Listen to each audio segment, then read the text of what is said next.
Good afternoon and welcome to another edition of Dodgers Dawgs as part of the Dodgers Daily Network. My name is Austin Brubaker. I'm going to be your host this afternoon, and it is a privilege, as I always say, to be able to be here and discuss all things Dodgers baseball. Obviously, during this time of this Christmas season that we have been in, first off, I want to say Merry Christmas to all of you. Hopefully, you guys have had the opportunity to be able to spend a lot of time with family and really enjoy the season. It has been a great season for me. A lot of stuff around the church that I get to do at Christmas time, and then just a lot of time with family that I have the opportunity to be able to spend, and I'm very grateful for all of that, and I hope that all of you guys have had the opportunity to be able to do some of that. And it also brings a little bit of a time for a pause in the baseball world. Obviously, with the world of Dodgers baseball, there's not much that is going on in Dodgers land right now.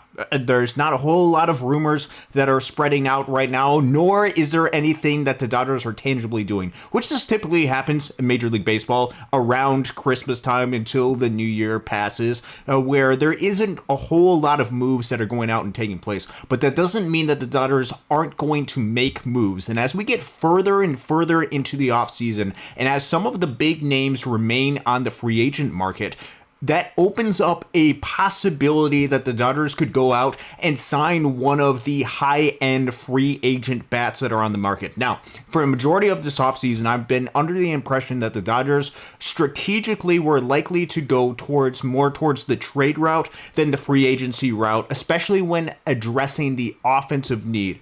When it came to the bullpen, I was expecting them to go out and sign some sort of free agent. I did not expect them to go out and get the free agent that they did, which is Edwin Diaz, just because I did not expect Edwin Diaz to sign for less than 5 years. Dodgers got him for 3 years. Great deal for the Los Angeles Dodgers. But as we get further and further into the offseason, I think you're going to start to see, especially because there's still a lot of pieces that are out there, they're going to potentially see opportunities for the Dodgers to be opportunistic on the free agent market. And this is especially apparent at the top of the market for two guys in particular that we're going to talk a little bit about today, Kyle Tucker and Bo Bichette.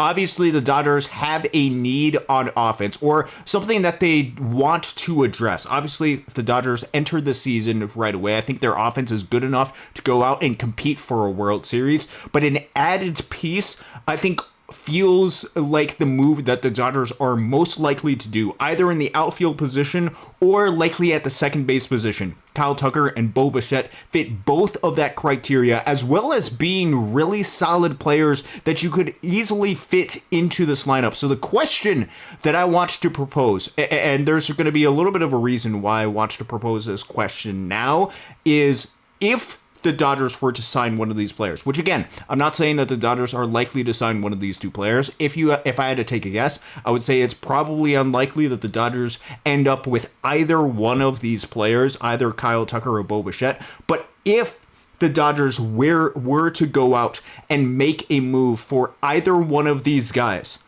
is there a preference among Dodgers fans? And I think this is really important and perhaps dependent on the context, as is all things, which is why you see a lot of times when I answer questions, it takes me a while to be able to get to my point, because I want to define what the context actually is and get to a total understanding of where things are at. It could be dependent on context, but just as an overall basis, would you rather the Dodgers go out and get a Kyle Tucker or a Bo Bichette if they were to go out and get one of those players? That is a question that I want to try to answer during the show today, as well as to be able to dive into it a little bit. I want to hear your guys' thoughts and opinions. And the reason why I'm doing this is because I think there is perhaps a little bit of concern and discontent that might be unfairly placed on Kyle Tucker at this point. Now, I'm going to spoil this from the outset. This perhaps is not the thing that I should do for this type of show. I probably should build suspense. But if you were to have me choose one of those two options, I'm just going to say right now, based on the research that I have done, and it could be very dependent on contract, which we can get into a little bit, I would rather have Kyle Tucker on my team than a Bo Bichette. There's a straight out answer. We'll dive into it. And I think where this is coming from is I think there is some concern about Kyle Tucker. Perhaps it's off the field stuff or just an overall narrative that has been placed on him that he might not be as good as the player that you're expecting him to be. But I think when you dive into the numbers and actually look at who Kyle Tucker has been within the context of what he's been able to do, I think you'll start to understand that Kyle Tucker as a player perhaps is a little bit better than what he is getting credit for. Not to say that he is worth $400-500 million, but to say that he is a very, very good ball player. And a question that we can answer with this, or at least go out and try to answer, is the question of, is Kyle Tucker elite? And to what degree would you want to go out and sign him? Those are going to be the things that we're going to be diving into. So I can't thank you enough for tuning into the show. We're going to dive into a lot of different numbers that I have. Jay, thank you very much for tuning in. If you guys have different thoughts, please leave it down in the comment section. Or if you have different topics that you want me to address throughout the show, I'm more than happy to be able to discuss with you guys and go through my thought process of where things are at. Jay with the comments right now, opportunist Dick is the operative term. The Athletics projects Kyle Tucker for 12 years, 460. Bichette 8 for 212. No on both of those prices. That's exactly right. And I think if it is for the Los Angeles Dodgers, they have to sign some sort of deal where it's a Kyle Tucker in the $400 million or a Bichette in the $200 million. I do not believe that the Dodgers are going to get on those terms. If, and this is the big if of this entire show, is under the assumption that prices go down fairly dramatically for both of those two, I think you could conceive a world in which the Dodgers could enter into this negotiation, especially the longer the offseason goes. Not to say that this ends up being a realistic opportunity for the Dodgers, but it is something to monitor going forward. And I think we have to look at both players and at least do research, be able to say, okay, how much could we conceivably value each one of these players going into the offseason, especially if the Dodgers have the opportunity to be able to pounce on either of them. And Gregory, thank you very much for joining us as well. Just as a little bit of an outset, let's take a little bit of a look at the roster. This is something I like to do for the show, just to remind people of where the Dodgers roster overall is at, just so you have an understanding of where things are at in the world of Dodgers baseball, just as a reminder for everybody. Offense right now projected is Ohtani, Betts, Freeman, Will Smith, Max Muncy, Teoscar Hernandez, Tommy Edman projected for center field, Andy Pages, and Hae-Sung Kim is the projected second baseman. Now, obviously, if you insert a Tucker or a Bichette into this lineup, I think the projections for this lineup just become a ton deeper for the Los Angeles Dodgers. So that brings up a fascinating question for each one of them. And I think with Kyle Tucker and for Bichette, the first thing that you have to do is you have to be able to look at the numbers and the players that both of them are. And I think we have to have an understanding of that. So what we're going to do is we're going to look at the individual numbers for Kyle Tucker and Bichette, just the offset Fangraphs numbers. Then what we're going to do is we're going to look at the past 5 seasons, 2021 to 2025. How do each of these players compare to the overall stats of the players within their realm to see just where each one of these players stack up? And then what we're going to do is we're going to do a little bit of a comparison. This is going to be a little bit of a unique comparison because we're going to be comparing the first 3,000 or so plate appearances with Kyle Tucker and Bichette to a couple of players that are currently on the Los Angeles Dodgers, just to see where they stack up in comparison. Not to say that these players will be these type of players, but I want you to be able to have some sort of comparison for them to be able to evaluate. So what we're going to do is we're going to look at each of these players. First player that we're going to look at is Bichette, just because I think he's been somebody that has been talked about a lot with Dodgers fans, and I want you to have an understanding of the type of player that Bichette actually is. So what we're going to do, go over to the Fangraphs numbers right here. This is just, again, on Fangraphs, you can find these numbers for yourself. There's a couple of things that I want you to notice. I want you to look at the past several years and just look for overall trends of what you're seeing with some of the numbers. So I won't just go for this last year, 134 WRC+. I look overall, what type of player is a Bichette. And if you're using WRC plus as a metric, you're talking about a guy who has been about a 120 to a 130-ish WRC plus type of player. Past 5 seasons, 122, 129, 124, 70, 134.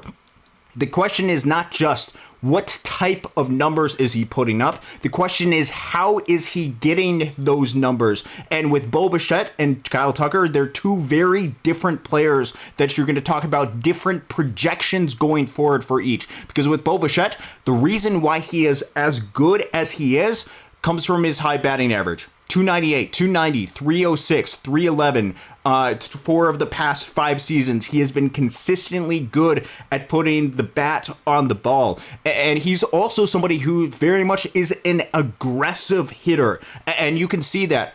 Just a low walk percentage the past several seasons, right at around 5 to 6%, pretty consistent for him. Strikeout percentage last year took a big drop off. That was very good for a Bo Bichette, but consistently has been around 19%. You can average that anywhere between 18 to 19-ish% for Bo Bichette. So, and then let's look at a couple of other metrics. Now, to measure power, I think one of the metrics that I use quite a bit is ISO. What you could do is you could look up his home run totals and see that Bo Bichette is around, or has been around a 20 up to a 29 home run type of player. But I think that is partially dependent on how much he actually is able to make contact with the baseball. We'll get into that in just a second with some of the other statistics.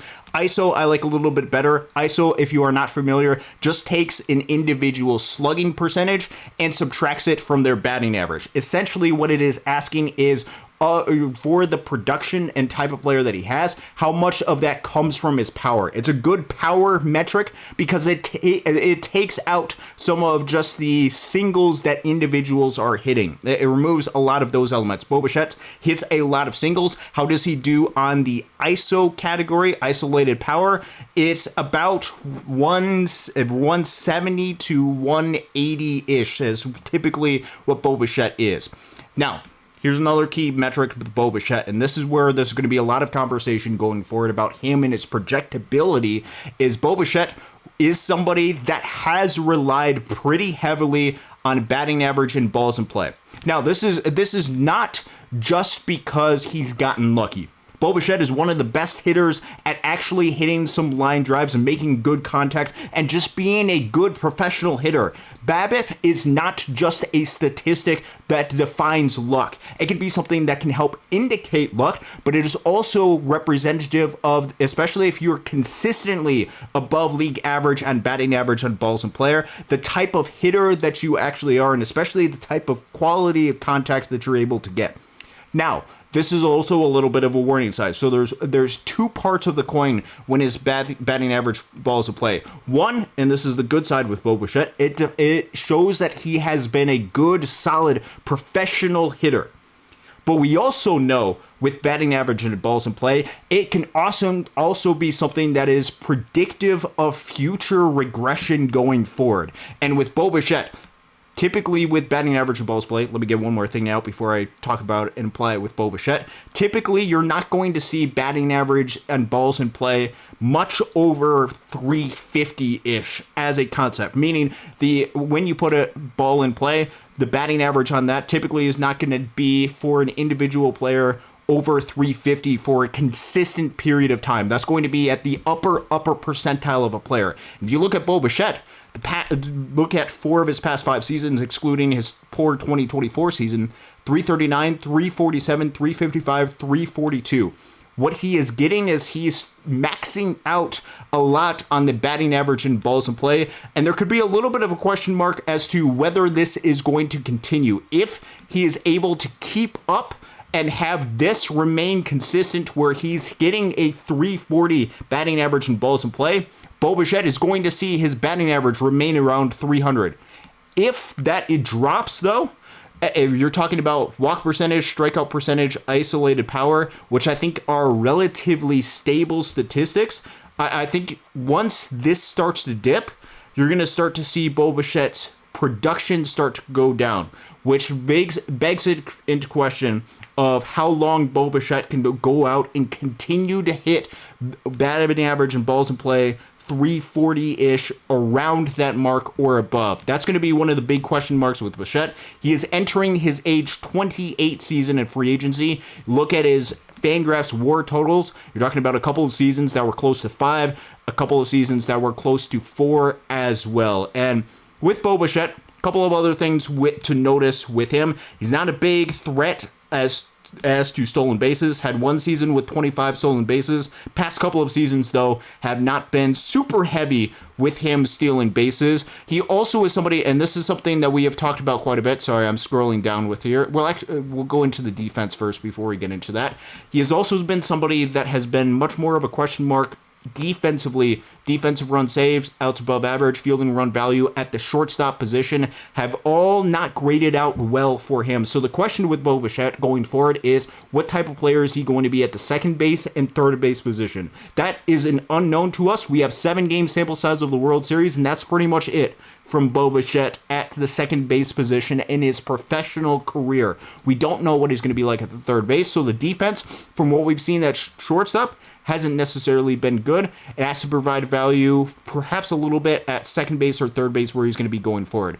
Some things that Bo Bichette has been elite at: in-zone contact. You're talking about if it's anywhere in the 90s, it's elite in-zone contact. But the question mark that you could have with Bo Bichette, we'll get into this in a little bit, is he making too much contact as a player?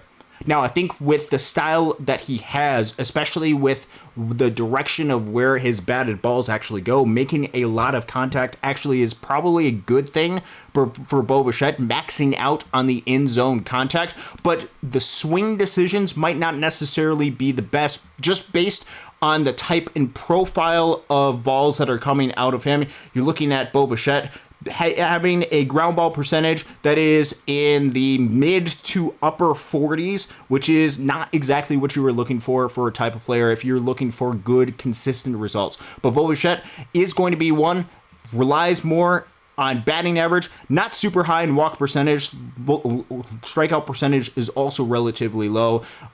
Solid power, I would say overbearing or great power, but very much reliant upon his great ability to be able to hit the ball consistently at the plate.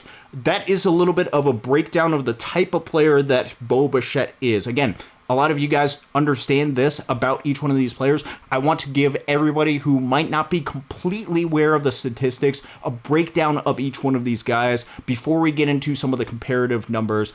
So please stick with me through all of these different exercises. Next, what I want to do is I want to go ahead and talk a little bit about Kyle Tucker. Now, the reason why I'm doing a little bit of this deep dive and the reason why I addressed Bo Bichette like that is because I want to do something similar with Kyle Tucker. And the reason why is because I want to show you that there is quite a bit of a gap between the two, at least from my perspective, statistically in what they have put up. We will get into some of the predictive stuff going forward in a little bit, but from their recent and past performances, there has been a difference between Bichette and Kyle Tucker from a statistical standpoint. And this is what I mean by that. Let's go ahead and cut over to Kyle Tucker and his statistics. Again, I'm going to use a lot of similar thing. You're going to look for overall trends of kind of what you're seeing with the numbers. And if we're looking at Kyle Tucker, first 3 seasons, you're talking about 20 to one season, the COVID season, where it's 60-some games. Really, a lot of the numbers he puts up come from these past 5 seasons. And if you're looking at his WRC+, if you're using that as an offensive measure, he has been somewhere between the 130 and really the 145 range, with one season, last 2024 season, in which he missed a lot of time. But when he was on the field, he was absolutely elite at the plate, a 179 WRC+ in the 2024 season.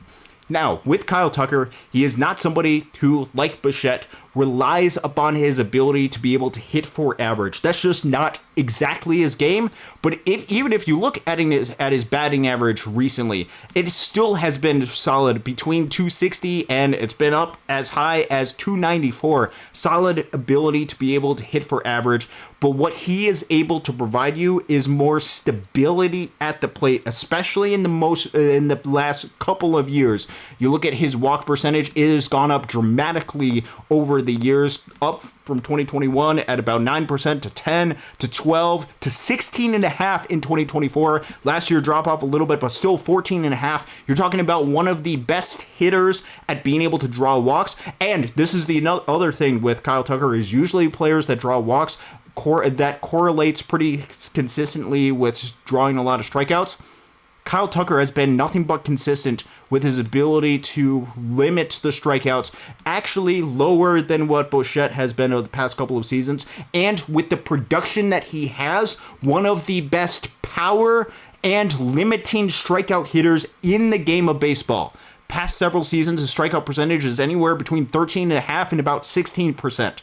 That is elite in this game of baseball, especially when you look at his power production, not just looking at his home runs, which have ranged from 22 to 30 home run power, but his isolated power has varied around 200 to anywhere 200 to 230 is kind of what it's been over the past several seasons. He has been somebody that has been able to hit for power pretty consistently at the plate. And even though his batting average in balls in play is a little bit lower, this is in part, and we'll get into this a little bit later, the type of hitter that he is as far as where the batted ball is actually going. It's not on the ground. It's very much in the air, and when you have batted balls hit in the air, you're going to have a little bit lower of a batting average of balls in play, but higher power production.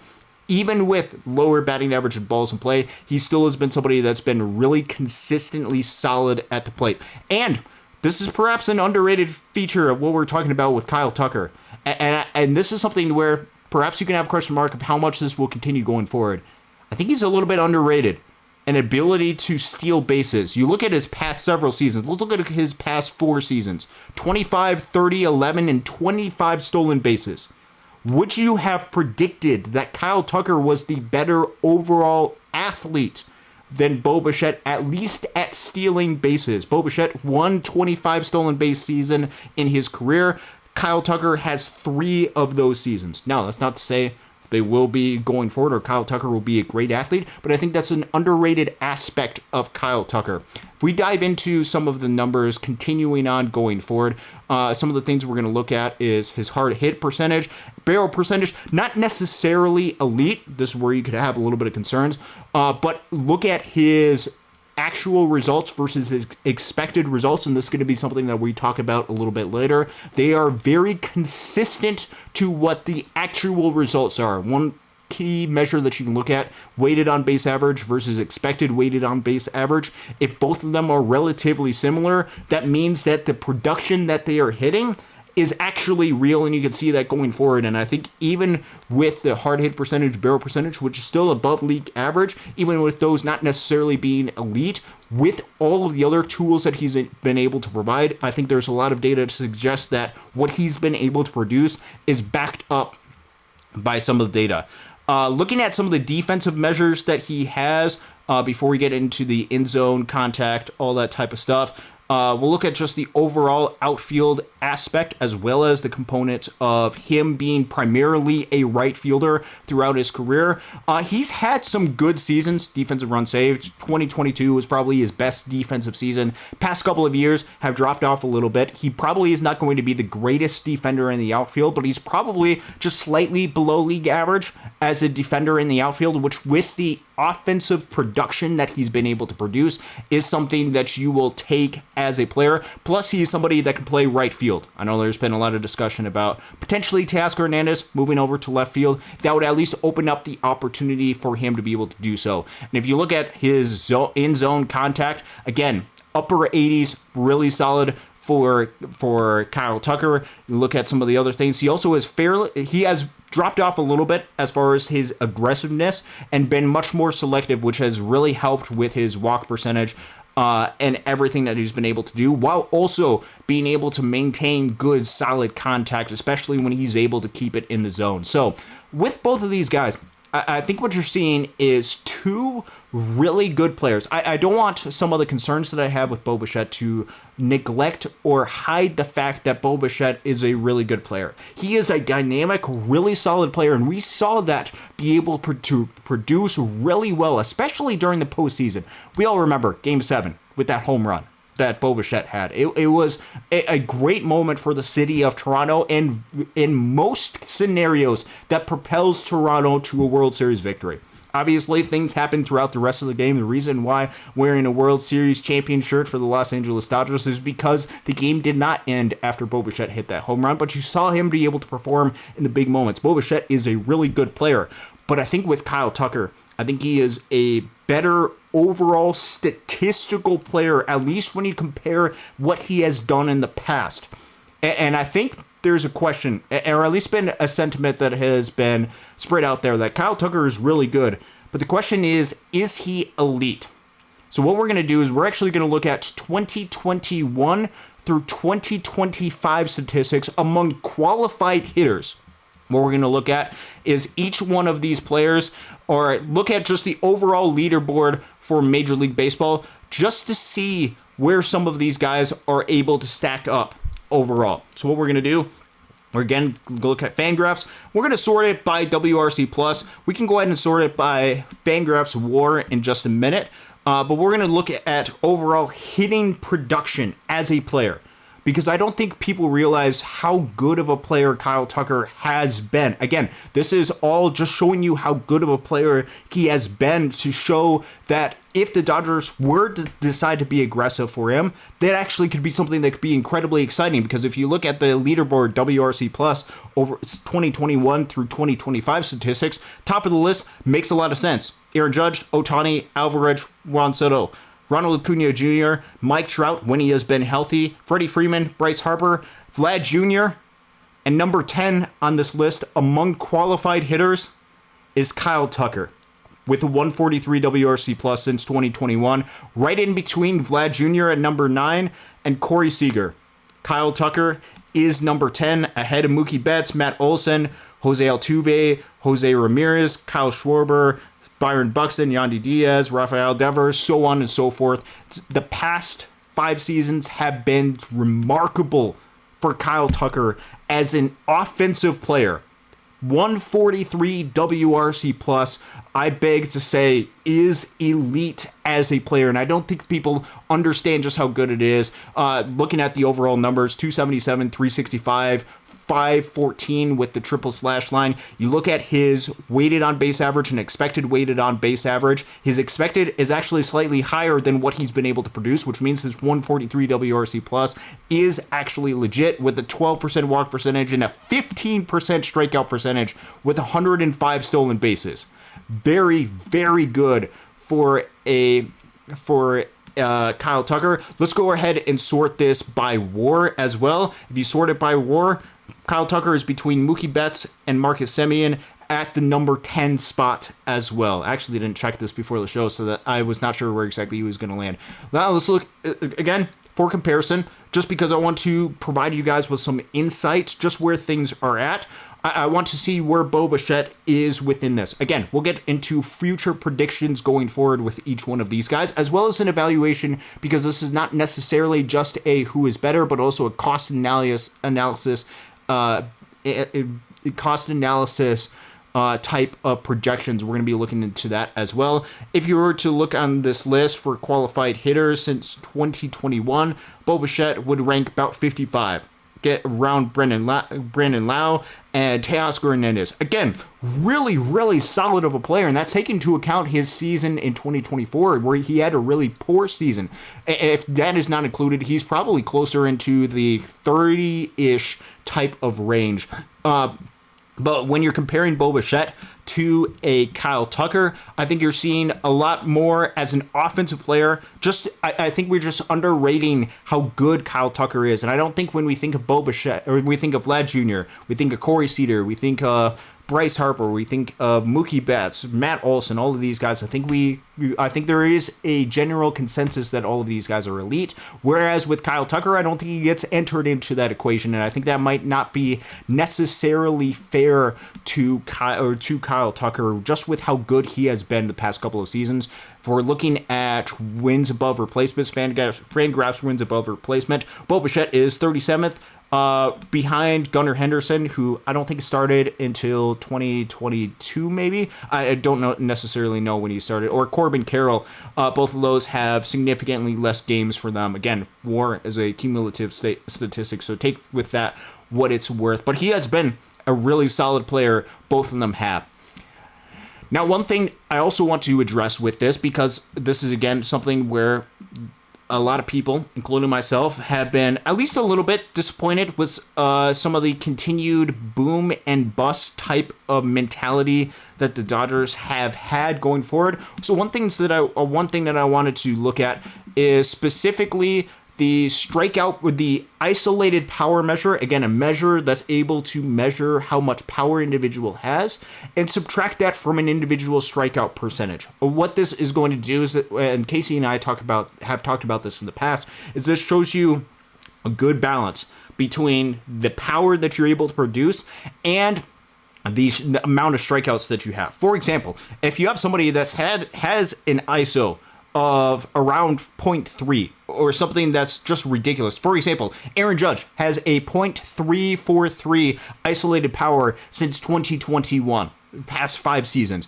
That is elite. You will take a 25% strikeout percentage if that means that you're going to have an isolated power of 343, somebody who hits for a ton of power. You're going to deal with some of the strikeouts because it's not going to be a strikeout every time, and when Aaron Judge makes contact, it's going to go far. Question is, can you take an isolated power of 0.15 and a strikeout percentage of 25%?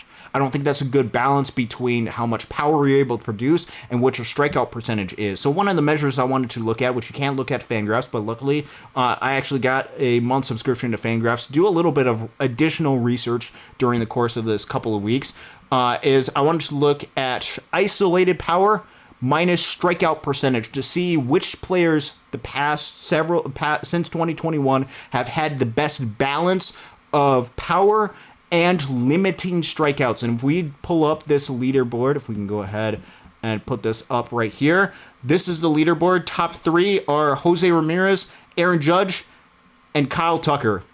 ISO minus strikeout percentage. If you look at it, if you take their ISO, Jose Ramirez, .235, with just a 12% strikeout percentage for him, he has been number 1. Aaron Judge hits for ridiculous power with a 25% strikeout percentage. And Kyle Tucker, really good balance between the power that he's able to produce and while also limiting the strikeouts ability that he has. If we go down on this list, we can see Bichette, which is 87th out in this list, and I don't remember how many players. There's 360 players on this list. Bichette is 87th, which is still pretty solid. But you're not seeing, again, ISO the past 5 seasons, .168 versus 19% strikeout percentage. I think typically, at least in some of the mindset that we could have, we might view a Bichette as being that more contact hitter versus a Kyle Tucker, wherein I think Kyle Tucker just is able to produce something that is really solid. Perhaps I'm not being fair with some of the representation, but I just wanted to show you just how good of a balance that he's able to produce. And this is going to be the last piece of analysis before we get into the cost-benefit analysis. I wanted to answer the question, is Kyle Tucker elite? And so what I wanted to do is I wanted to compare him, and we're also going to compare Bichette, just because this is part of the question that I want to answer, is look at Bichette and Kyle Tucker, because they're 2 of the better offensive players, and be able to compare them to some great players that have come up before them and make a fair evaluation. So what I have done is I'm actually comparing Kyle Tucker and Bichette thus far in their career, which both of them have had just a little over 3,000 plate appearances. And what I wanted to do is I wanted to look at the first several seasons with a couple of players that are on the Los Angeles Dodgers right now. And I want to show you just how comparable Kyle Tucker's numbers are to Mookie Betts and Freddie Freeman at this point in their career. These are going to be the first 3,000 or so plate appearances of their career. Again, A little bit of an unfair evaluation, you could say, but I want to be able to make this comparison for you guys. We're going to look at Freddie Freeman. His 2010 through 2016 seasons is age 20 to 26 season. Mookie Betts, 2014 through 2019, 21 through 26. Kyle Tucker and Bo Bichette thus far in their career. This is Freeman to Bichette. 3,790 plate appearances for Freeman. 36.29 for Mookie, 31.58 for Tucker, and 32.92 for Bichette. You can make the argument that I should have removed one of the seasons for Freeman and Betts. Totally fair argument, but I think they would tell pretty similar, some of the same stories. And with some of this, just note that some of the statistics that are more StatsCast related, any season before 2015 is not on there, so some of these numbers are a little bit skewed because they only include 2015 through 2019 statistics for Freeman and Betts, depending on which years that they have.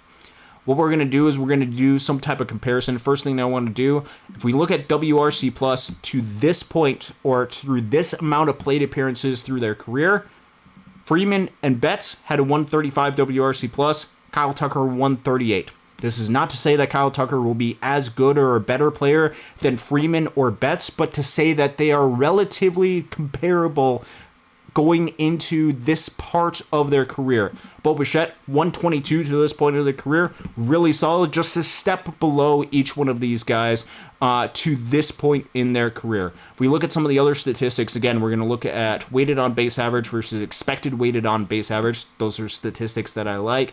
Look at Kyle Tucker, 366 versus 374. Again, really solid. Very comparable to Mookie Betts, 377 and 371. And Freddie Freeman, this 404 only includes his 2015 and 2016 season, so take this with a pretty big grain of salt. Anything that is italicized, you keep that in a little bit of a grain of salt with Freddie Freeman, because that only includes the last 2 seasons of this run for him. Looking at some of the other numbers between the two, walk percentage, relatively close for Kyle Tucker. Strikeout percentage, relatively comparable. What was great about Mookie Betts when he was coming up, and this is entirely his tenure with Boston. His zone contact percentage in Boston, 93.4% is ridiculous. He did not whiff at all. And so even though the power necessarily wasn't elite and spectacular, although he still was able to hit for a really good amount of power, and that's probably understating it for Mookie Betts. I'm just talking about the barrel percentage and hard hit percentage. Because of the amount of contact that he was able to hit, and because he was able to pull the ball in the air a decent amount, Mookie Betts was as productive as he could be and hit for an insane high batting average. Mookie Betts was absolutely elite. Kyle Tucker does not have that same type of chase percentage, whiff percentage, in-zone contact ability that Mookie Betts had, but it's still really solid. Chase percentage, 22.6% versus about 20%. The whiff percentage is about 20%, which is still really solid for him. Again, red is good in this aspect. Zone contact percentage is also really solid. And even though the barrel percentage and hard hit percentage aren't necessarily elite, they're still able to generate a lot of power, and this is one of the keys and one of the reasons why I think Kyle Tucker can still hit for power going forward. It's because he is able to pull the ball in the air really well. 22.7 pull air percentage, while having a ground ball percentage at 35%. What does this mean just from an average baseball fan? If you're able to pull the ball in the air, that is where your power is able to come from. And the more consistently that you pull the ball in the air, and the more consistently you keep the ball off of the ground, the more likely you are to tap into your power. Now, that doesn't mean that you pull the ball in the air every single time, but if you have a really solid pull air percentage, that's where you're going to tap into the power production that you have. And you see, with pull air percentage, Kyle Tucker is really able to lean with that and keep the ball off the ground. A 234 ISO over this career, higher than what Freddie Freeman and Mookie Betts to this point in their careers had versus a Kyle Tucker. One other thing, defensively, Mookie Betts was a genius defensively. This is looking at combination between defensive run saves, outs above average, and fielding run value. merging them and then putting that on a scale of 162 games just gives you a little bit of a scale of where these players are or have been defensively in their career. Freddie Freeman, Kyle Tucker are slightly above league average defensively thus far in their career. Bo Bichette, a little bit below league average. Mookie Betts was insane defensively throughout his career. This just shows you, again, an appreciation for how good Mookie Betts was even before he came to Los Angeles. And when he was in Los Angeles, especially the first couple of seasons, were absolutely elite, and I would expect them to continue going forward. One other thing, an important aspect, and perhaps something that we could address a little bit, the postseason WRC plus. Go thus far in their careers, given these seasons. And I think this could be something where a lot of people could look at Bo Bichette, 124 WRC plus in the postseason, really solid postseason run that he had last year. And you could point to that as being, he is a postseason type of hitter. And it's a little bit more difficult for me to be able to argue with that, especially with how good Kike Hernandez has been in the postseason. That is something where I did not believe that until you continually watch Kike Hernandez be able to find that. I think that's a little bit more of a one-off with Kike Hernandez, but there certainly is something to players being successful in the postseason. I just don't want to necessarily rely on that, and the reason why I don't want to rely on that, one, Freddie Freeman, this only comes from 5 games. I would take this with a massive grain of salt because that's a very small sample size. Kyle Tucker only has a 95 WRC plus, just slightly below league average as a player offensively during the postseason, which I don't think is necessarily bad, and I would lean a lot more towards the regular season numbers, and this is especially apparent because at this point in Mookie Betts' journey, at least through a certain number of plate appearances at the major league level, if you look at his tenure with Boston, Mookie Betts only had a 65 WRC plus in the postseason. And he was able to turn it on, especially in 2020, once he came to the Dodgers. And even if we look at just Mookie Betts and his postseason WRC plus, from 2014 to 2023, I believe it's about a 90 WRC plus. That would be right around the range of a Kyle Tucker. I don't think that just looking at the postseason WRC plus, especially with somebody like a Kyle Tucker, can be extremely disqualifying for him. I think you have to look at the overall season type of numbers. And I think when you're looking at the overall production that he's been able to produce, and you are able to combine that, and we'll cut this over to me, you are able to combine this with some of the things that he can stand out going forward, or at least continue to produce going forward, meaning what are some of the stable statistics that I look at? Is walk percentage. I think that can be something where that can continue along pretty consistently throughout the years. Is strikeout percentage. I think if you're somebody that has demonstrated the ability to limit strikeouts, I think that's going to be relatively true going forward throughout the years. And then I think ISO is a good measure of how well you're going to be able to produce power. Combining that with the underlying metrics, there is a good reason while Kyle Tucker was in the conversations of being somebody that was going to be a $300 to $400 million type of player, because if you look at the overall numbers that he's been able to produce, you're talking about a top 10 offensive player in the game of baseball. Now, all of this context and all of this navigation into each one of these players comes to an ultimate question, because when you are signing players in free agency, the question is not what have they done in the past. The question is what will they do in the future.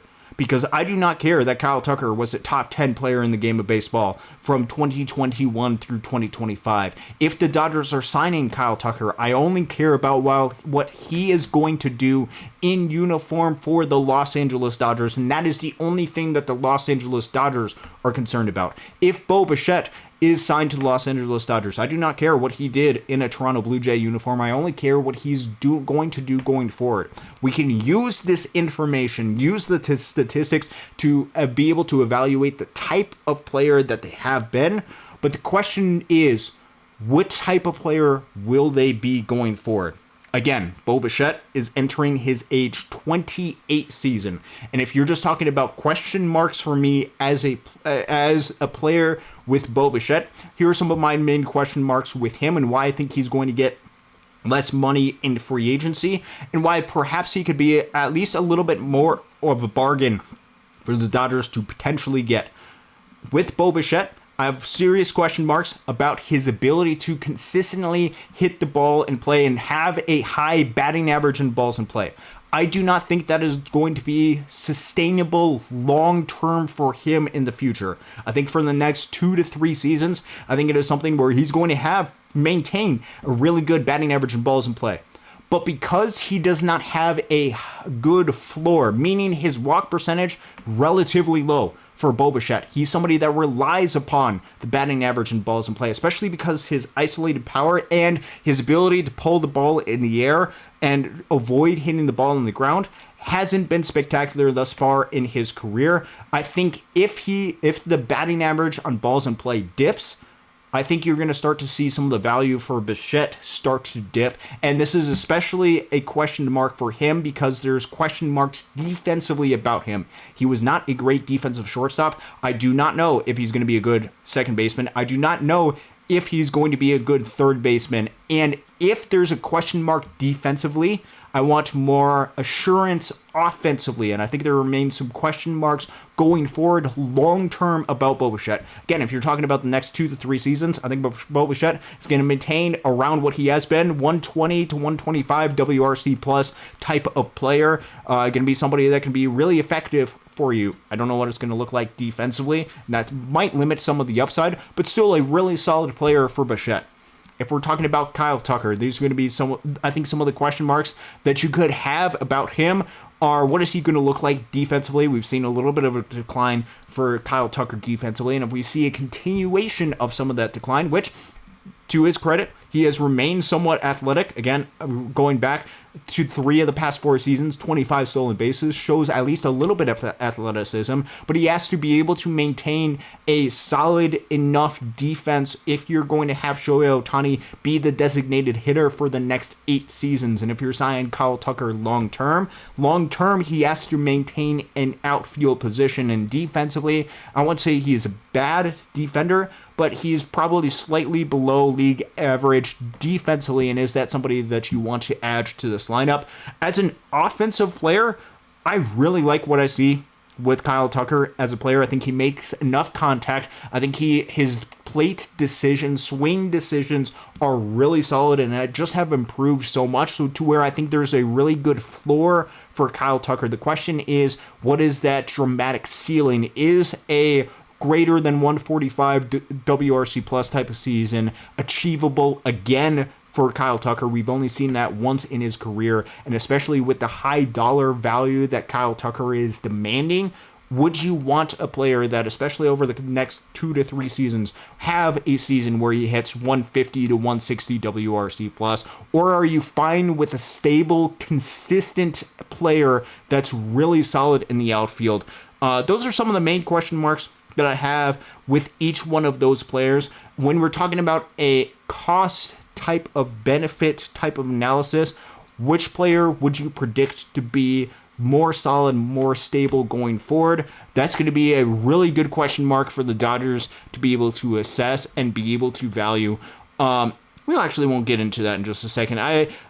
We might get into that in a little bit if you guys are curious. I do have a little bit of projections. Again, these are inaccurate projections of what's going to happen going forward, but very loose projection type models, at least that I have. It's not based on any type of model. It's based on my mind, based on the numbers that we have, based on trends of where things could possibly go. This could be roughly what you see for each one of the players going for the next, I think I did 8 to 10 seasons for each one of them, as well as what the actual Fangraphs dollar amount could potentially be for each one of them. But what I want to do right now is actually want to be able to interact with each one of you guys, because I want you guys to be able to provide some feedback to me, as well as if there's other topics that you want me to address. Like, we've been going on for close to 50 minutes talking about Kyle Tucker and Bo Bichette, who are each unlikely to be a Los Angeles Dodger. I want to be able to do a little bit of a deep dive and answer any questions that you guys have. Again, I can't thank you guys enough for being able to tune in and be able to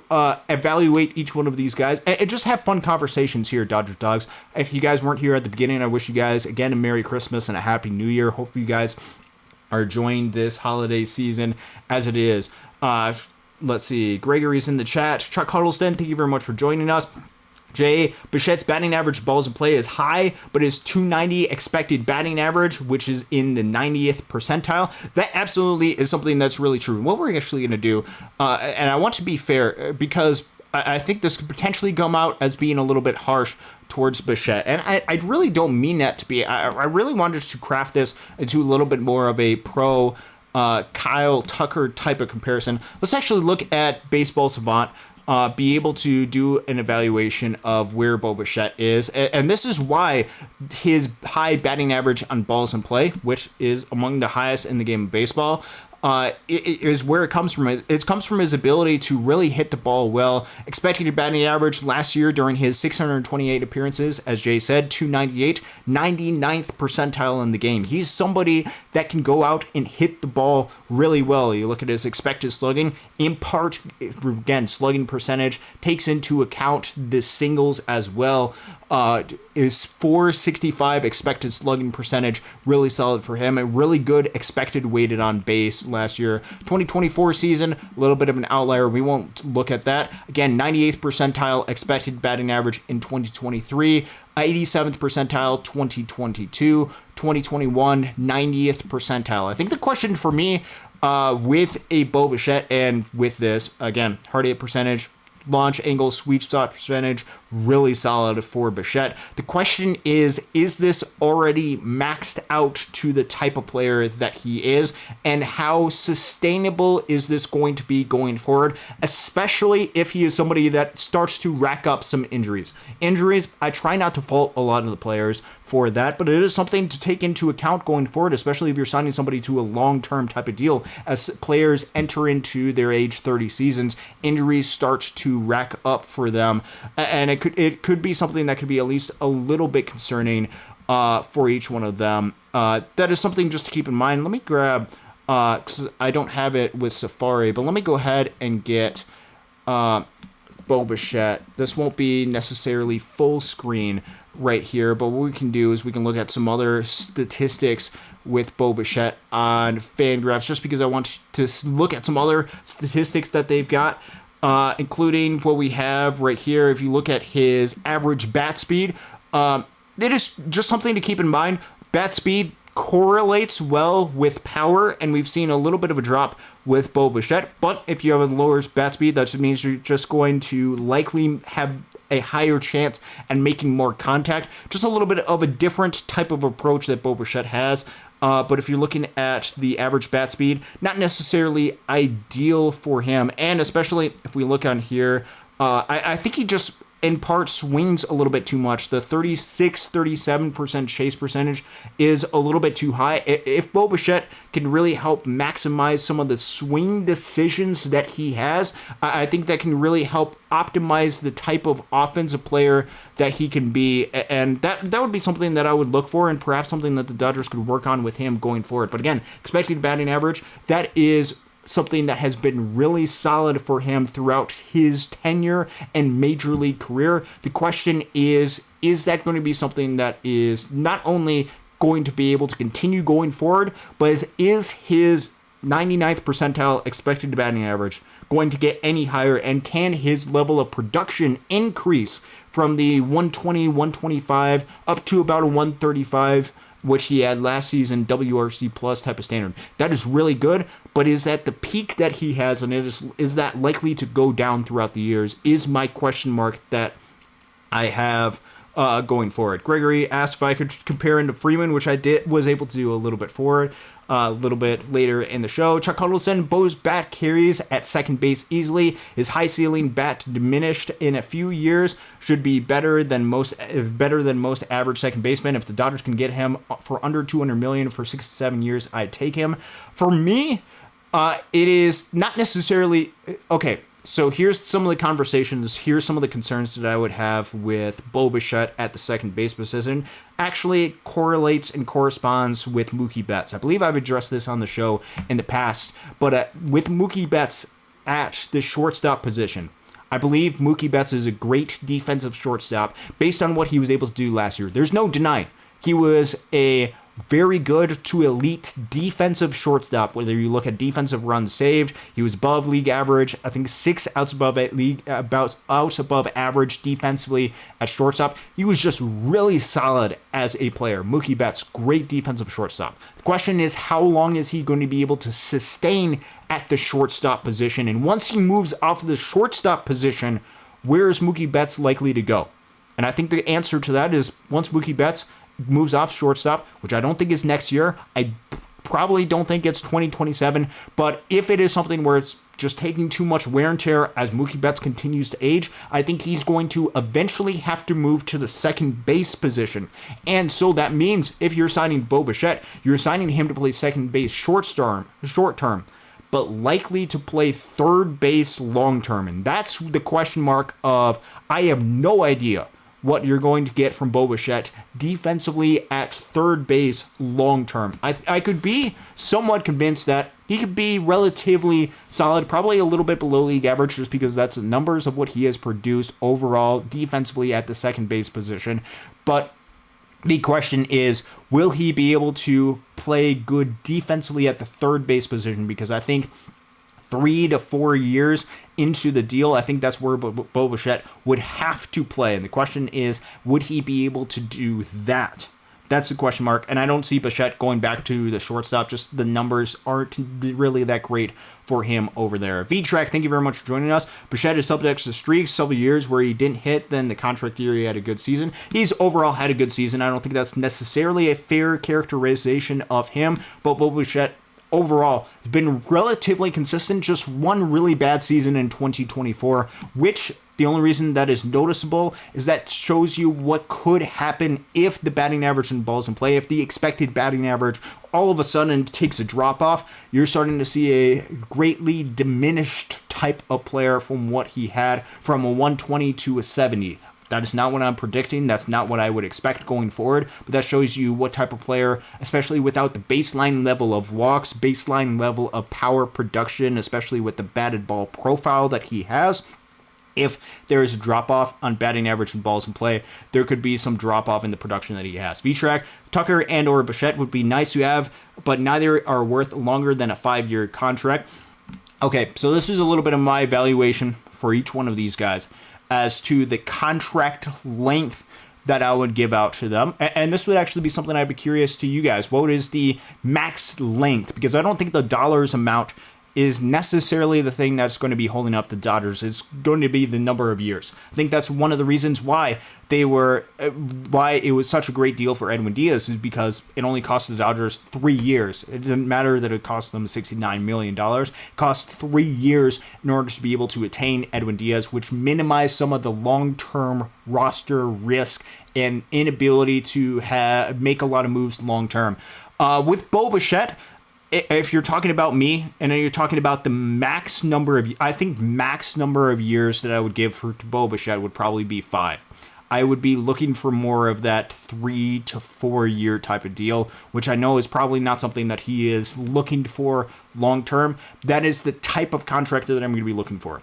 With Kyle Tucker, I think that window extends a little bit. I think with Tucker, ideally you would be looking for him no longer than 6 to 7 years. If you had to bite an 8th year, it becomes a little bit more difficult to be able to ask that. But I think that could be something that I could talk myself into. Again, long-term type of deal. But if you're talking about 5 years for Kyle Tucker, I would sign up for that, even though with the long-term outfield prospects that are coming up through the ranks.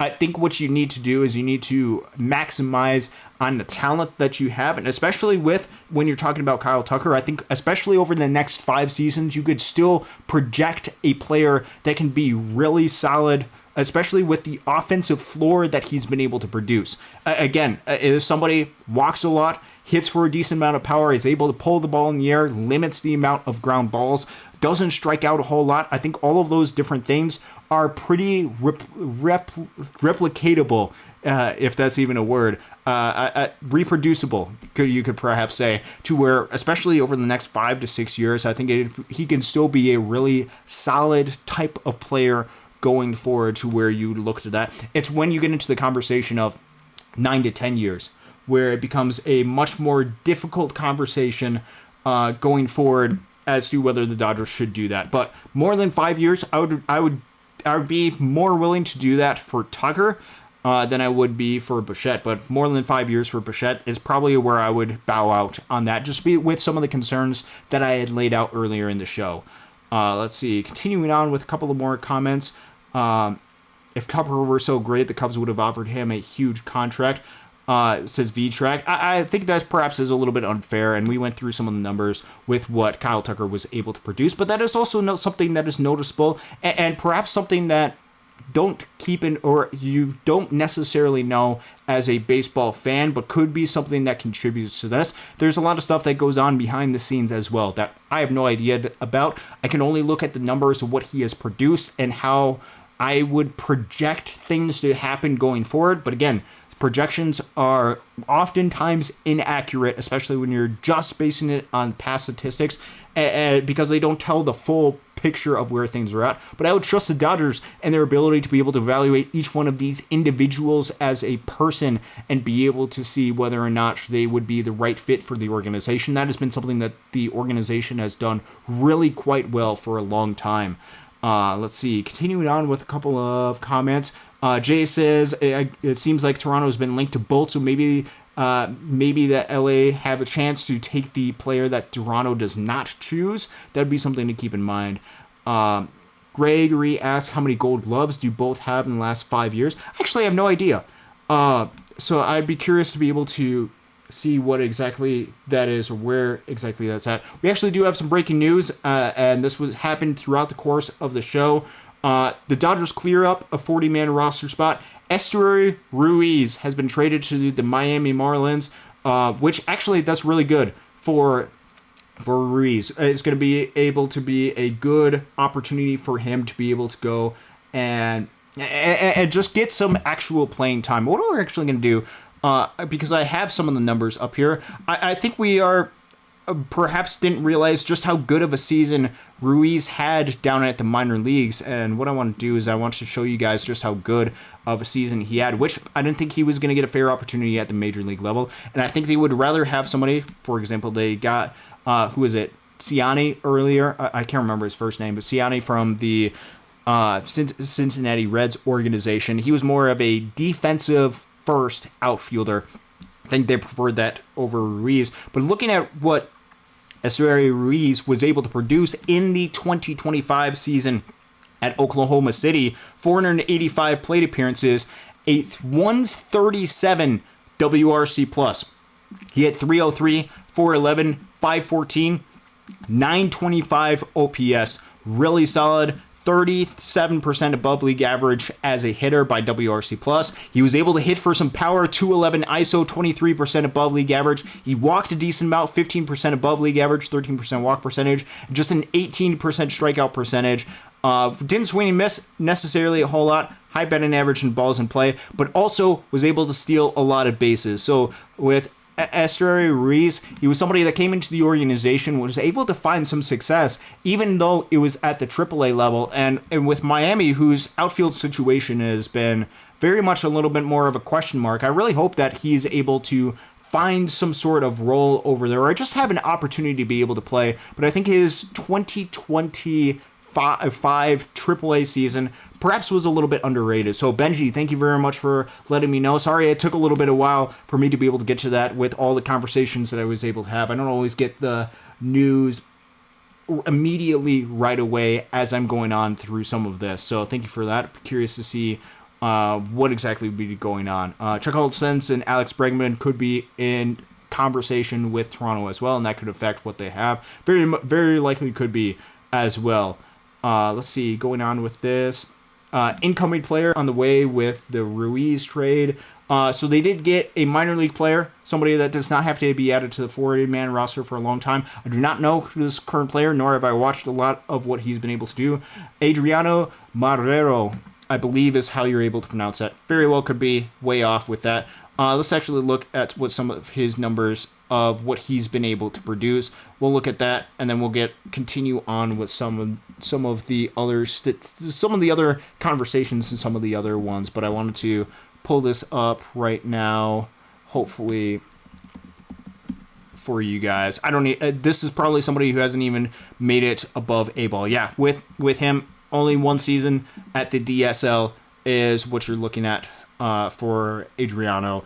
I would not buy a whole lot of stock. 33 innings pitched, just 10 games at the DSL level. Wouldn't buy necessarily a ton of stock into each one of these statistics. One thing just to look at, really high swinging strike percentage, but that's not necessarily uncommon at the DSL level. So good for the Dodgers, good for the organization. They have somebody to be able to work with and develop. And if they find somebody at the minor league level that they really like, I think it is something where they could do an evaluation, and they're really good at those evaluations. And it is something where, I mean, if you look back on recent years, Christian Zazueta came over in, I believe, what was it, the Caleb Ferguson trade. That was a really underrated move that the Dodgers were able to do. And if you look at the numbers that Zazueta was able to produce last year, man, he's one of the better pitching prospects within the organization. So if they evaluate somebody, they like the talent, even with this type of deal, if they were able to turn Esteury Ruiz, who likely was going to be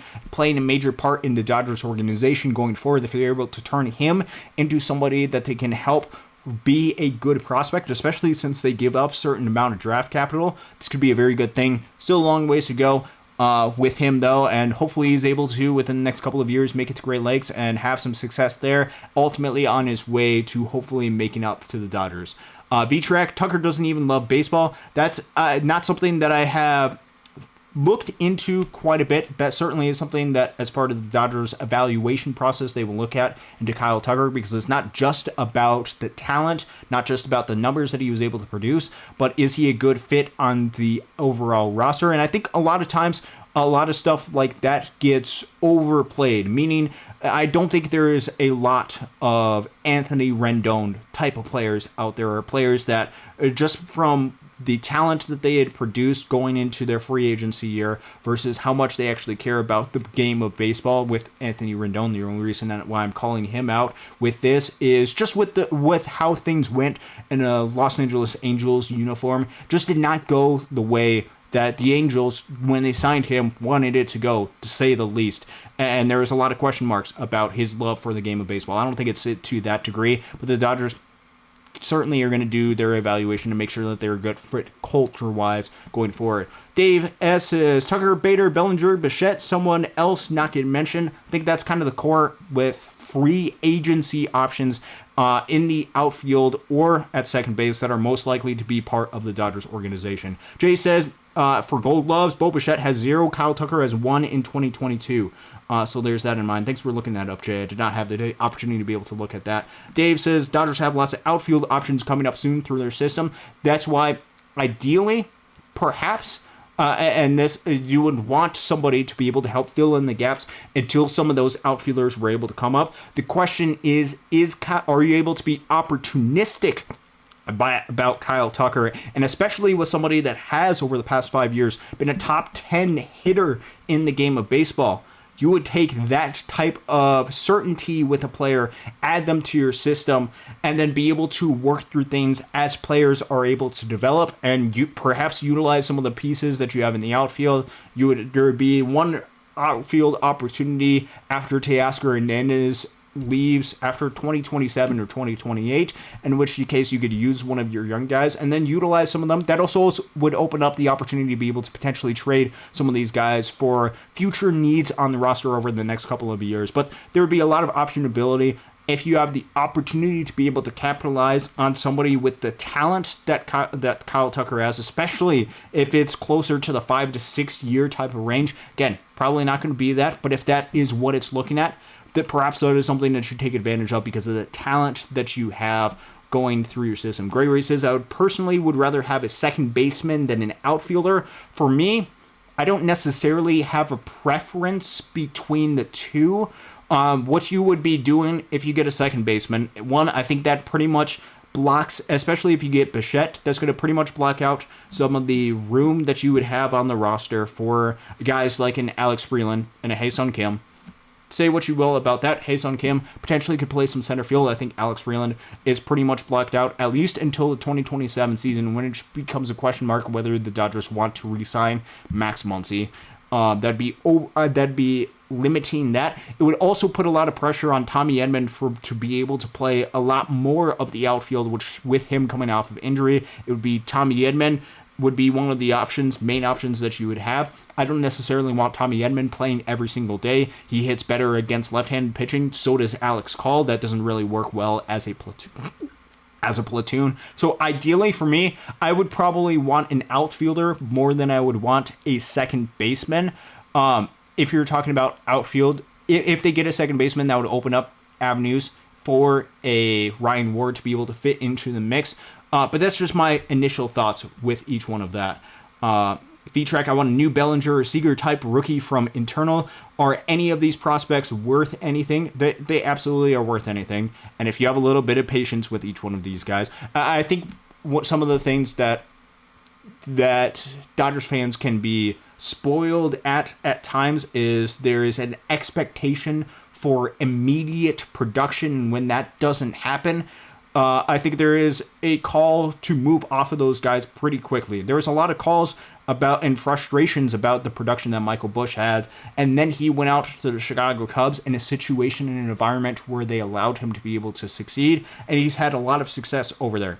It's not to say that that's going to happen to each one of these guys, but not every single player is going to come up and immediately be productive with the bat. The Dodgers actually got very fortunate with the production that a lot of players that came up from their system, especially with guys like Seager or Bellinger, came up and immediately had a ton of success with their system. It often takes patience and a little bit of development for each one of those guys before they're able to have an impact at the plate. So be patient with each one of these guys. Allow them to be able to develop throughout the process, and that's what I would say is just trust the process with it. Dave S. bat like Bichette in the middle of the lineup would no doubt improve this team. I don't doubt that Bo Bichette would be somebody that would improve this team. The question is he going to be the best player, and how do you predict him to be going forward? That's going to be the question mark that you would have. Let's see. Continuing on with a couple of these, Dave S. Bader for a 2-year deal, Bichette perhaps for 5. That's actually something that I'm not a huge fan of for this roster, and actually pull up something with this in just a second. Again, one of the things that I think needs to be addressed on the offensive side is I think there needs to be at least one additional hitter that is able to hit really well against left-handed pitching. This is one of the splits that I pulled up at the beginning of the offseason. If you construct a lineup versus left-handed pitching with guys on the roster right now, you can construct a lineup with all the guys with 2023 to 2025 stats have a 110 or greater WRC plus. Currently right now versus right-handed pitching, you have Andy Pages and Tommy Edman that have 99 and 79 WRC plus versus right-handed pitching.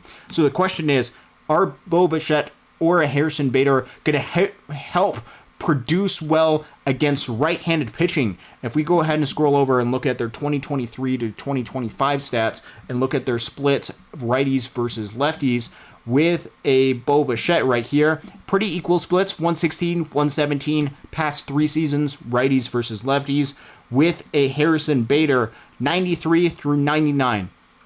I don't think those type of players are going to help with one of the things that I want to address and really help improve with this offense is really help be able to produce and have players that can, or add a bat that can hit well versus right-handed pitching, at least to the degree that I want. Bo Bichette would certainly help to this, and perhaps you could say that could be the bat that you could be looking for. But I don't think necessarily overall they're the ideal options, especially in pairing them together, because I think then you're going to start to see some issues, especially if Max Muncy gets hurt again. Then you're going to start to stretch the lineup pretty thin, because then you would only have 3 guys in the lineup with a 125 or greater WRC plus over the past 3 years versus right-handed pitching. Just some of my thoughts, some of my concerns with that. Benji, please break down how this trade and current roster status after the Esteury Ruiz trade. So the roster is currently at 39 players. So the Dodgers do have room to be able to add an additional player onto this roster. That just opens up a roster spot.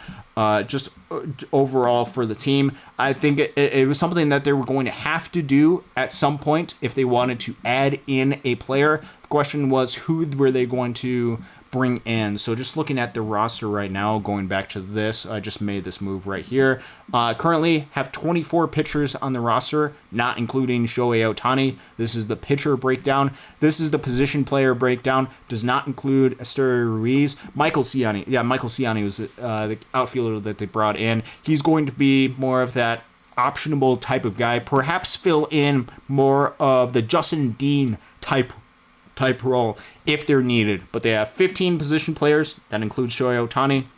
24 pitchers. So the current roster status is at 39. They have the ability to be able to add one additional player, which they could do perhaps any time now. So that is something to keep in mind with that for this.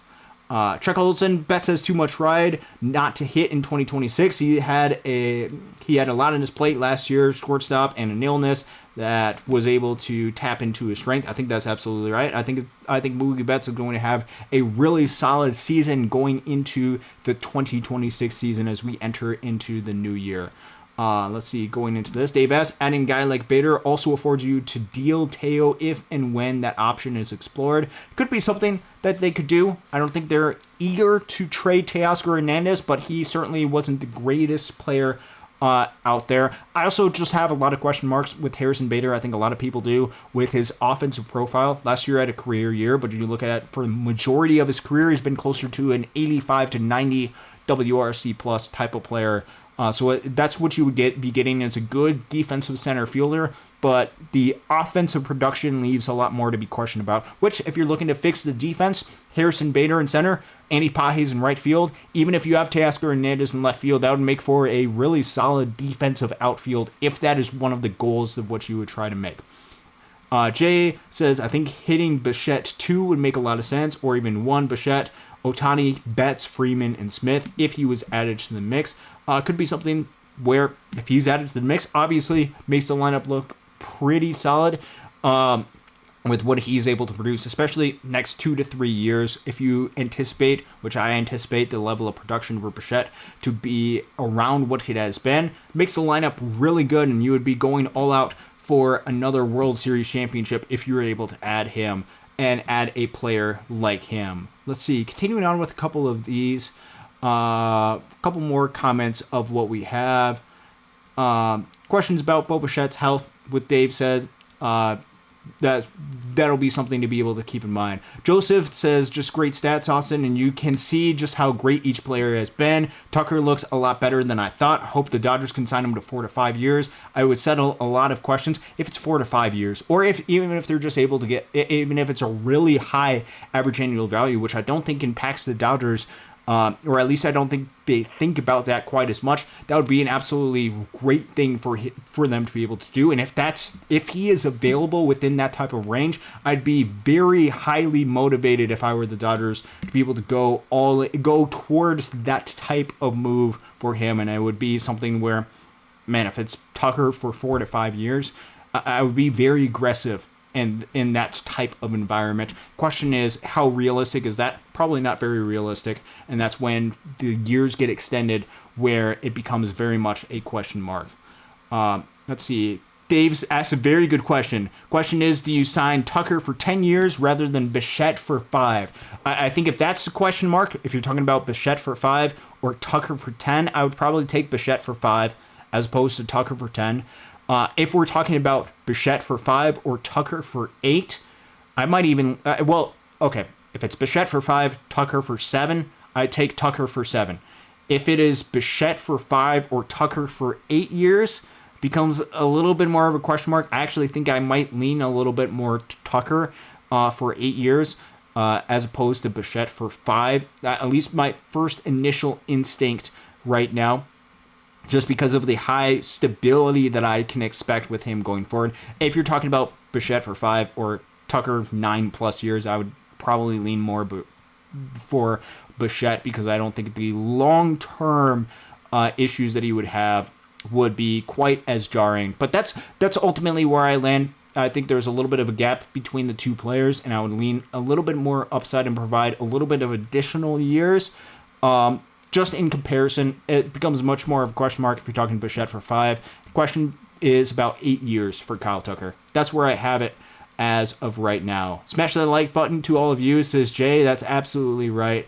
Let's keep going with some of these comments. I'm having fun with this. I haven't done the show in about a week, so that is something that I'm very excited to be able to talk to you guys about this. Joseph Lackey says, absolutely right. We need the future, not the past. Bichette has had a lot of question marks, although he was impressive. Absolutely. I believe Muncy is going to surprise a lot of people. He's a warrior. Absolutely. Some good thoughts right there. Chuck Huddleston, something to consider. The Dodgers would probably dump bad contracts in a few years by spending money in trades pairs with good prospects or two. One of the teams with money to do it. Could be something that they could do. Trade out some of their prospects to get rid of bad contracts. I don't think that's the plan of what the Dodgers would want, in part because the Dodgers, as a way of operating, and there's a couple of different things. One, they have to have some of their prospects be able to succeed going forward in order to make this run more long-term stable, to provide it to be from being a shorter term window to being a more sustainable type of model. They need some of their young players to be able to hit, which means they don't want to trade all of their different younger assets. There's a reason why the Dodgers like having a farm system towards the top of the league. It provides a lot of different flexibility going forward. They also know that they can't just rely on getting players through free agency or even just trades, because there's a limited amount of moves that you can make in both of those areas. Dodgers more than most other teams, but especially with the Dodgers and being as aggressive as they have, they also are limited in what they're able to do draft-wise, draft capital-wise, and being able to produce talent. It is all dependent on the Dodgers' ability and the player development type staff to be able to help grow each one of these, and the scouting department, which luckily the Dodgers have one of, if not the very best, player development and scouting departments within the entire game of baseball, which is why they've been able to maintain a really solid, highly touted prospect development system throughout the past decade or so. It's been really impressive with that. Could be something they look forward to do, but I don't think it's going to be something the Dodgers eagerly look to do as far as trading contracts away with prospects, because the Dodgers are not handicapped by the amount of money that they spend. They have a higher floor than every single other team, or just about every single other team, which means they are able to take on more high money type of deals. So I wouldn't expect it, but certainly an option that they could look at going forward, especially if the overall picture becomes very much crowded. Dave says, then again, there is Bellinger for, say, a 5-year deal that can play outfield and also first base. I'm not super high on Cody Bellinger. I think it mostly has to do with his barrel percentage, hard hit percentage being pretty low, as well as his weighted on base average and expected weighted base on average. There's a pretty big gap between the two, and it suggests that there's some negative regression going forward. With Bellinger, I would look for a 2, maybe 3-year deal. That would probably be the maximum of what I would do for Bellinger. I wouldn't go 4 or 5 years for him. If it gets into the 4 and 5 year type of range, I would look to potentially being a little bit more aggressive or looking to other avenues, perhaps a trade avenue, if that is the case. I just don't like the long-termness, projectability for him going forward. Could just be me of what I have. Let's see. What do you think about the Oklahoma City Dodgers 2026 schedule? I get a question about that. I actually haven't looked at the OKC. It's actually the Comets now. Comets. I have not looked at their roster or their schedule recently, so I haven't taken a whole look at that. I've spent a lot of time evaluating the roster for the high affiliate of the Los Angeles Dodgers, the Great Lakes Loons, which actually is the hat that I'm wearing right now. Being able to evaluate where their schedule is at, and especially it's mostly at this point because you can't. It's really difficult to be able to project where the teams are going to be at. Minor league baseball, very variable of where the teams are at. Wins and loss record very much varies year to year. So it's mostly at this point looking to see what games that I can go to for the Great Lakes schedule, which I think I already have 35 to 40 games that I'm going to, with more to be able to add to my schedule. So that'd be something to look at. Chuck Olson, I'm going to try to get to an OKC game in 26. I want to get to a Tower Buzzers, the new affiliate, low A affiliate of the Los Angeles Dodgers. the Ontario Tower Buzzers, which actually for Christmas, I probably won't wear it for the show today because it's over there. But I got a Ontario Tower Buzzers hat for Christmas, which was pretty sweet. Go out if you're in the California area, check out one of their games. Check out the new stadium. It's absolutely great of what they're able to do. Check out the new stadium that they have. And Chuck, you should make your way out to the state of Michigan. Go out to a Great Lakes Loons game one of these times. Or if not in the state of Michigan, somewhere in the Midwest. I'm usually at a good chunk of those games, so you have to let me know if you're able to make, or any of you Dodgers dogs are able to make it out there. Let's see. Continuing on with this, Joseph Leckie, smart Dodgers decisions have made them great. It's not spending the most money, but how you spend it. That's absolutely right. I believe other clubs don't see this. Austin, you would be a big asset to the Dodgers. I love stats. I love stats too. Dodgers have far more stats than what I am able to produce. I'm just happy to be able to provide a small little bit of peace for you. Al Minerva, thank you very much for joining us. Bored waiting in line for a ride at Universal Studios. Curious what ride that you were riding on for this. This place is so busy. Lines are ridiculous. Tired of waiting in lines. Glad that you're able to join in even just for a small moment of this. Get a comment. All chips in on Bichette before he's off the boards. I wouldn't necessarily do that. I think there's parameters of what you set for each one of these guys, and perhaps I'm a little bit lower than most Dodgers fans are on Bo Bichette, but that could just be me. Let's see. Continuing with some of these. There has been some players that have moved to third base. Chuck says, Drew, Austin, and Bo, shortstops usually transition well to third base, though. The bat at third base is why you don't see many shortstop moving to third base. Bichette's bat will probably carry him at third base. I think with some of the other guys that have mentioned, Bichette, A-Rod, and perhaps I could be wrong with this, I think Bo Bichette is a little bit of a step down defensively from what each one of those guys were able to produce, meaning I'm not high on Bo Bichette at all as a defensive shortstop, meaning when he's able to transition to third base, I think that's probably a little bit of a step up right now, but I would still expect him to be a below average to fairly well below league average defensive third baseman. Perhaps that was wrong evaluation. Perhaps I'm looking at that totally wrong, and he could define all the odds and be a relatively solid defensive third baseman, but I have very serious question marks about his ability to do so because of the defensive numbers I have right now. And when you're talking about the offensive player that Bo Bichette is, the question with him has to remain, and this is something that you have to ask yourself very seriously: how replicatable is Bo Bichette going forward as he gets older? Is there going to be more power that's able to produce? Is he going to be somebody that's going to become more patient? And if not, he has to rely on the batting average on balls in play and his ability, which he has been phenomenal at his expected batting average, being able to produce that each and every single year to maintain his 20 to 30% above league average type of player. And if there's a drop off in that, and there is concerns defensively for him going forward, you're going to see the value take a pretty dramatic drop off. That is what I'm concerned about with Bo Bichette, and where I have a lot of question marks about what he's going to be able to do, not in the next 2 to 3 years, but if you're starting to talk about a 4, 5, 6 year type of deal as he's entering into his early to mid 30s, I have some question marks, especially with him and his health taking a little bit of a step back recently. Let's see, going on to this California kid, thank you for joining us. Tucker is a solid outfielder. By far the best free agent available, but if he's looking for a long-term contract, Dodgers probably not interested. Probably not interested. If it is a super long-term deal, the question is how long would you be willing to go if you were the Los Angeles Dodgers? That's the question. CNAV, thank you very much for joining us. I'm way behind with some of these. There's still comments that I haven't gotten to the Ruiz trade, which I was able to get to a little bit earlier in the show. Thank you guys for being able to join in to be able to talk about all of this. Let's see, opening a roster spot. Stark the Shark, thank you for joining us. Opening a roster spot for a free agent signing or trade. Fingers crossed. That's absolutely right. Fingers crossed that the Dodgers are able to make a move sometime soon and be able to help improve this roster, especially on the offensive side.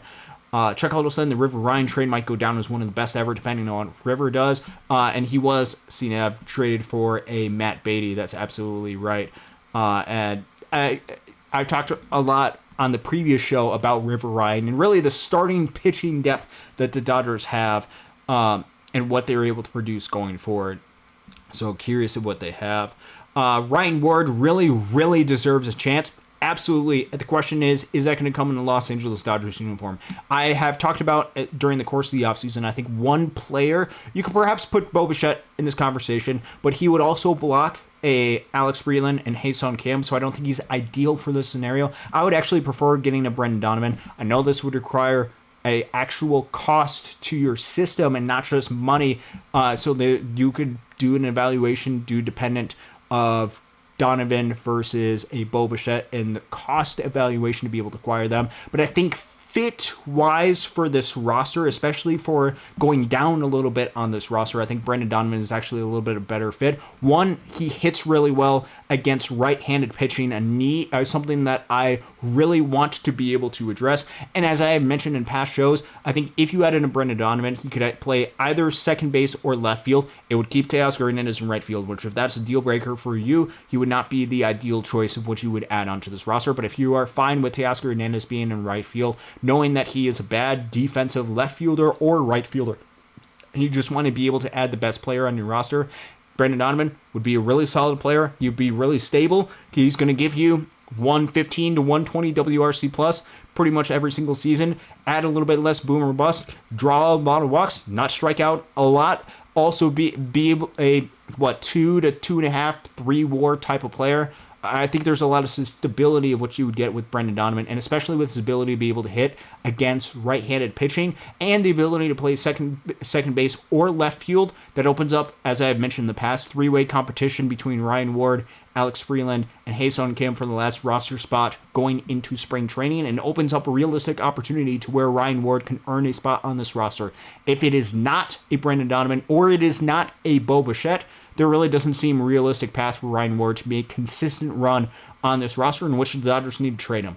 That would be my evaluation of that process and what I've said pretty consistently on the show, or at least I think I've been able to express that pretty consistently. Target start, Michael Busch was blocked, and when he was here, I was more upset Ryan Ward didn't get a chance in left field, and Consorto was not able to produce last year. I think that's a fair evaluation. Michael Busch absolutely was blocked. Wasn't going to play first base with Freddie Freeman on the team. Was not going to play designated hitter once the Dodgers were able to acquire Shohei Ohtani. I think moving him to a team where he is able to play his best defensive position, I think is where he's going to have a lot of success, and that's what he was able to have going forward. Got a few more questions that we'll be able to go into on here. We still got some more questions. You guys have been awesome with the comments in this video today, so I can't thank you guys enough. There was one that I have. Michael Romero, thank you for joining us. Love the Dodgers t-shirt. Where can I get one? It's a good question. I actually don't know where you can get one. I don't know if these are still available. So this is the Dodgers World Series champion t-shirt. I actually got this for Christmas for my sister, which was awesome to be able to get. So I actually have no idea if some of these are still available. Would definitely check that out. Would check out MLB shop website. That would probably be the most likely place where you could get them. Although it's very possible that they could be sold out at this point. But very grateful that I was able to get one of these. Let's see. Get into some of this. Dodgers are ready to sign a free agent now that they have a open roster spot. Let's hope that is the case and they're able to go and add a team onto the roster. Let's see. Christopher Foster says Bader, looking to add Bader to the mix. Could be something that the Dodgers could do. Again, not super high on the bat, but the glove is really solid and you would fix a lot of things defensively. The question is that going to be enough to add to this roster? And do you believe that what he was able to find last season, he's able to produce? But timeline-wise, center field-wise, there certainly is some fit for Bader onto this roster if he is the move that the Dodgers turn into. History man, go Dodgers and God bless. Absolutely. Right back to you as well. Let's see. Chuck Huddleston, Austin, I'll try to get to Great Lakes Game 2. I'll check their schedule, if not 26, maybe 27. Yeah, let me know if you're able to find a way to be able to make it up to Great Lakes and when you're able to. As long as it's not a Sunday or anywhere super crazy to where it impacts Sunday, for example, as long as it's not like Dayton on a Saturday night in which I'm not able to make it back to Sunday. That could be something where I'd absolutely be looking to potentially go to that game, because I'd probably be already going to that game as well. But I would definitely check out the home stadium if you're able to in Great Lakes. Definitely is a great place to be able to watch a ball game, and they do a phenomenal job. I can't speak enough about the Great Lakes Loons and what they're able to do. I'll always talk about how good the Great Lakes Loons are. A lot of Dodgers history talk that I won't get into as well. I think you guys are much better equipped with that. And I think that's going to pretty much do it here at Dodgers Dawgs as part of the Dodgers Daily Network. Just as a recap of what we were able to discuss, and this is something that I want to continue to be a source of conversation for you guys, is what are you willing to give if the situation presents itself, which again, this is all under the assumption that a situation, because we're starting to get a little bit later in the offseason, presents itself to where the Dodgers are able to be opportunistic with either Kyle Tucker or Bo Bichette. Which one would you rather the Dodgers go after? Don't just say which player. Say why you think the Dodgers should go out and get that type of player, and what are the parameters around that in which you would go out and get those type of players. The reason why I wanted to do this show is because I think one of the players of that mix, Kyle Tucker, I think has been getting a little bit of a rep because he's been projected potentially at being 300, 400, $500 million type of player, that we forget just how good of a player he actually is. And if it is a realistic opportunity for the Dodgers to be able to get a player like Kyle Tucker, he would solve a lot of problems for the Dodgers. The question is, what are the parameters around that in which you would give him that type of deal? And if the opportunity presented itself for you to compare Kyle Tucker versus Bo Bichette, what type of deal would you give each one of those guys? All of these things are highly speculative. It's in part because there's not a whole lot of news. We had the opportunity to be able to see the Dodgers be able to make a trade today, but I want you guys to be able to dive into some of the numbers and try to get into the mindset of the Los Angeles Dodgers. What is going to be the best move for the organization now and for the future? And I think if we're able to do that, we can at least start to be able to understand some of the decisions that the Dodgers are going to make going forward. And I think whatever the decision that the Dodgers are going to make, probably not going to get either one of these players, at least probability-wise. But if opportunity presents itself and they're able to acquire one of them, I think we can at least understand why. Because the Dodgers are aggressive and they want to go out and not just win a World Series in 24 and 25. They want to win as many World Series as they possibly can during the Shohei Ohtani era of Dodgers baseball, which there are still 8 more years of Shohei Ohtani in Dodgers baseball. Can't wait for that. Can't wait for Dodgers baseball. Spring training coming up within the next couple of months. Pitchers and catchers will be reporting in February, so can't wait for that. Can't thank you guys enough for what you're able to do. Schedule-wise, I think Casey and I are going to be doing a show tomorrow, at least is what the tentative schedule is.